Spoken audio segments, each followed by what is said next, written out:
But as we continue our series, I want us to think about looking back, living forward. I believe today, if we were to take a straw vote or a stand-up vote, I would hope that every one of you would stand up in the affirmative and agree that you want this church to grow. If we're completely honest, substantial growth overnight would be wonderful. Would you agree with that?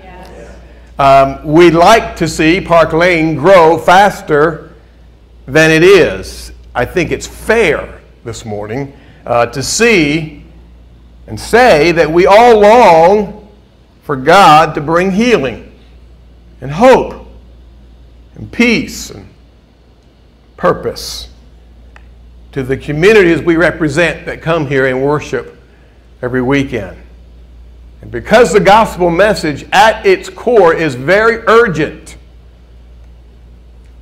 our purpose and passion to share the gospel and to grow quickly matters. It does matter. But all growth is not the same. As a matter of fact, you did hear from my mouth, not all growth is good. That's right.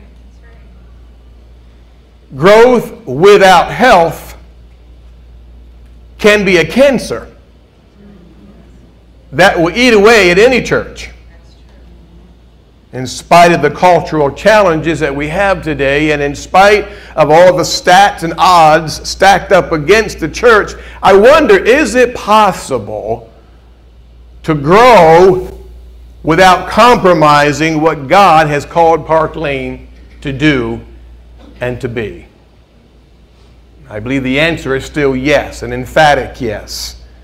The Bible tells me so, but better yet, Jesus promised it so. But as I said earlier, not all growth is good growth. You see, what is true of our human bodies is also true of Park Lane. Take Sam, for instance. Those who watched Sam grow said Sam was blessed of God. In his junior year in high school, he was almost 7 foot tall. He towered over his classmates in eastern rural Washington State. His basketball coach watched him and drooled over him, thinking he would certainly make the team. Sam, at that height, was surely going to be an all-stater.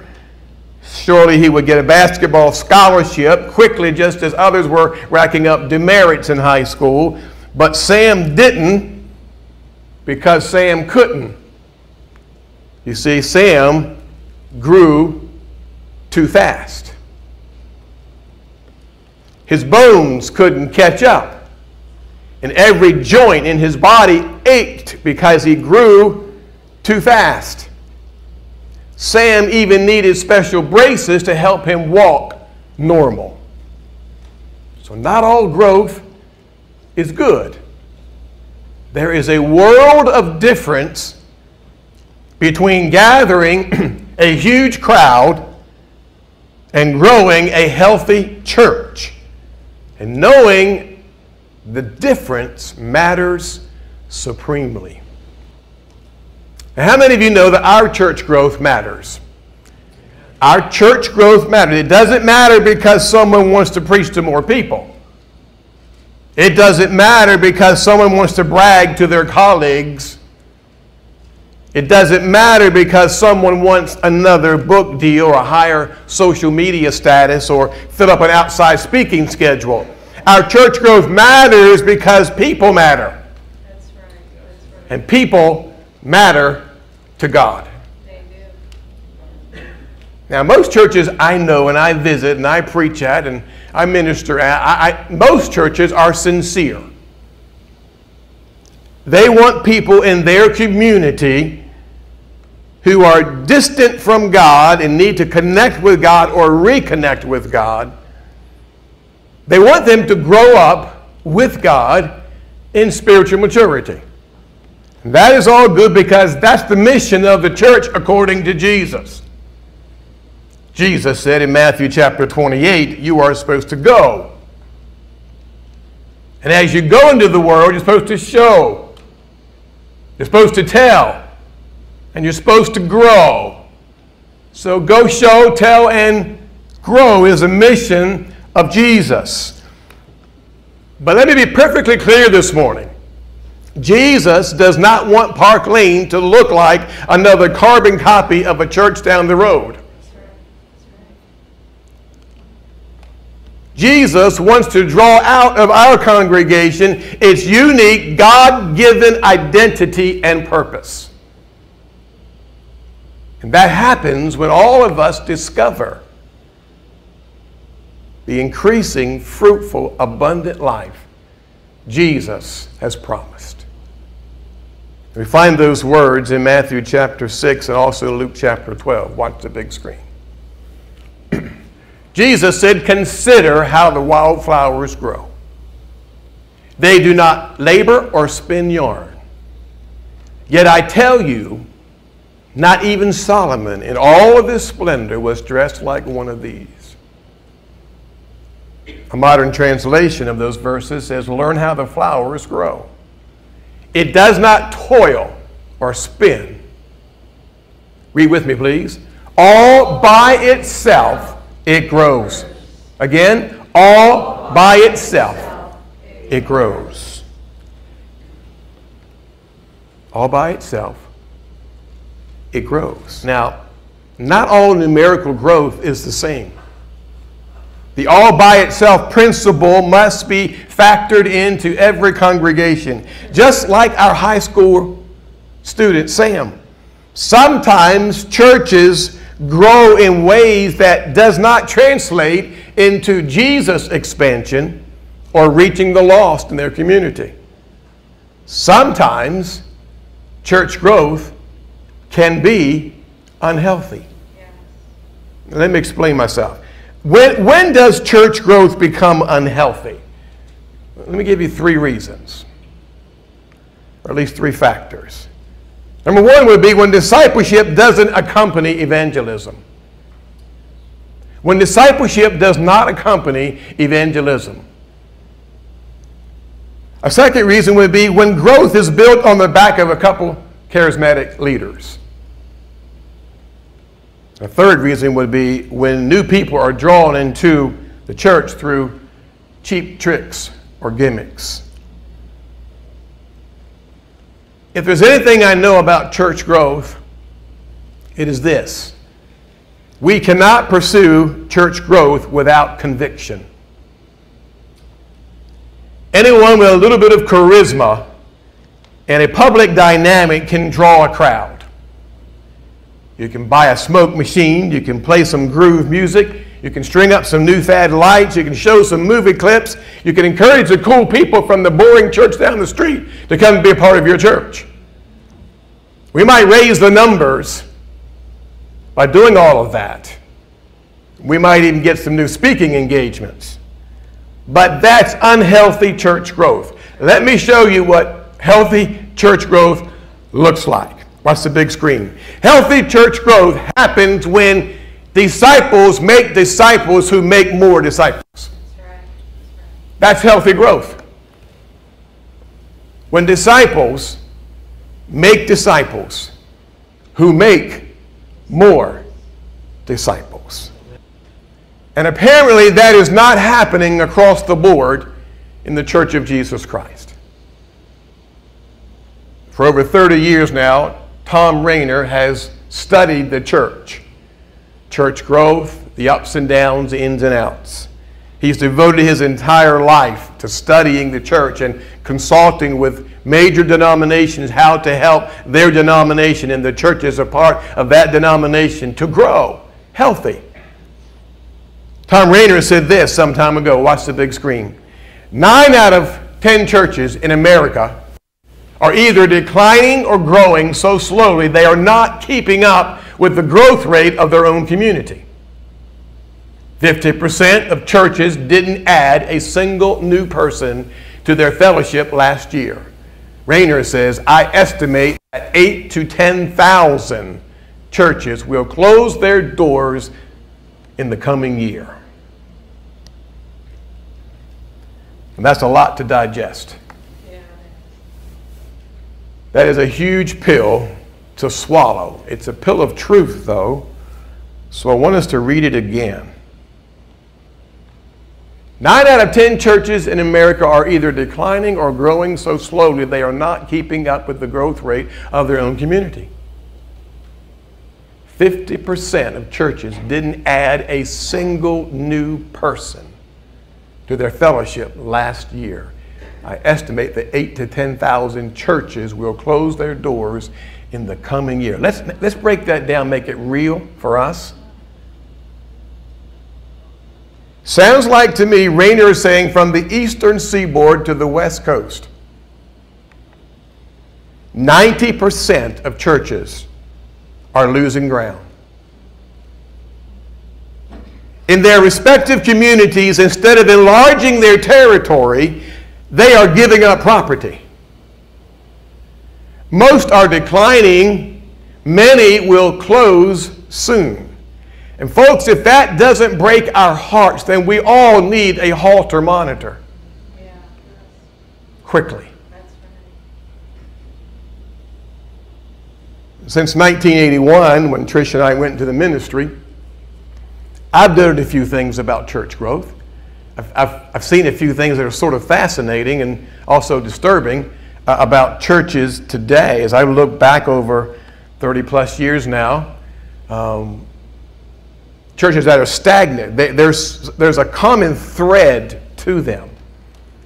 And in the next couple of weeks, I want to share some of those threads. Today, I want to share a handful of reasons that I believe some churches are not growing or keeping up with the growth rate of their community and not adding anybody to their fellowship in a single year. I think one of the main reasons is that most churches are declining is that they're still stuck in the 80s. I want you to go back there for a moment this morning. Some of us can do that. We're there. We remember the 80s.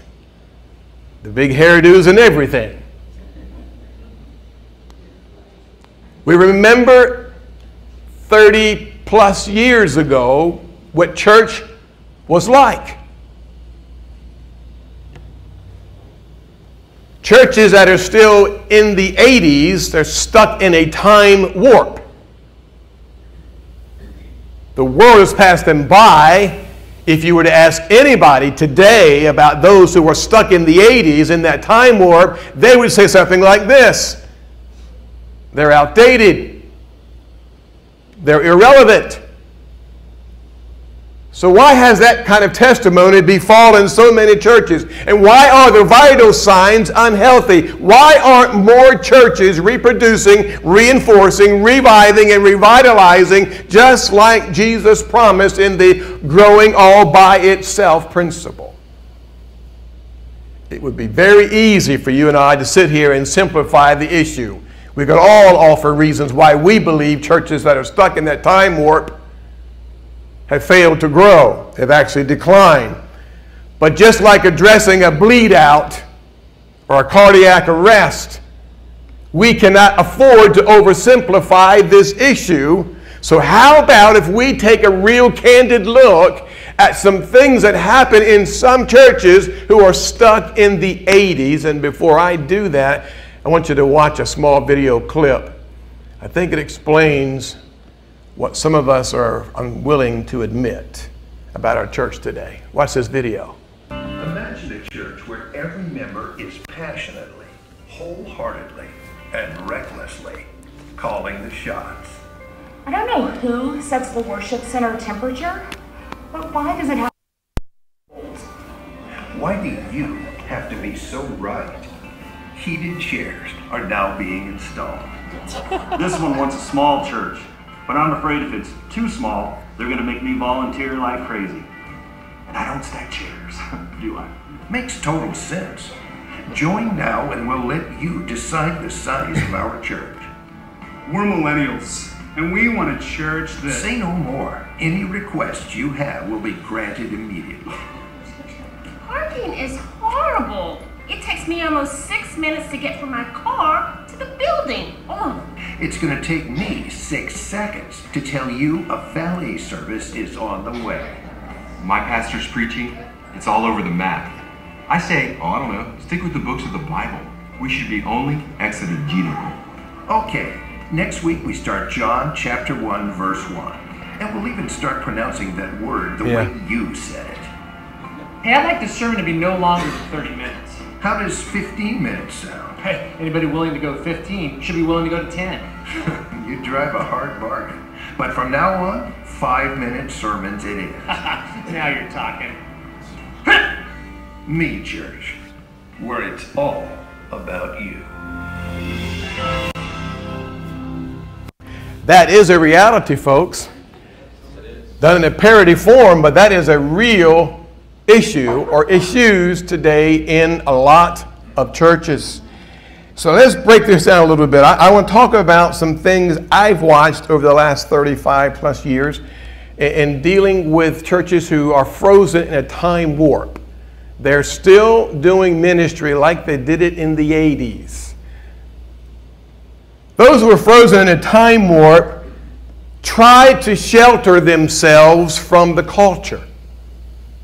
Again, think back, folks. Some of you were there, so let's do that this morning. Let's think back. In the 1980s, congregations were typically part of the mainstream culture. Congregations were accepted. Congregations were supported. Congregations were embraced. Congregations were even revered. That's not the culture today. Today, if people can find some extra time, many will, watch this, use church as a one-day getaway from the realities they will not face any other time of the week. Another thing I've observed is this: those who are frozen in time warp, they have discovered programs were easy answers.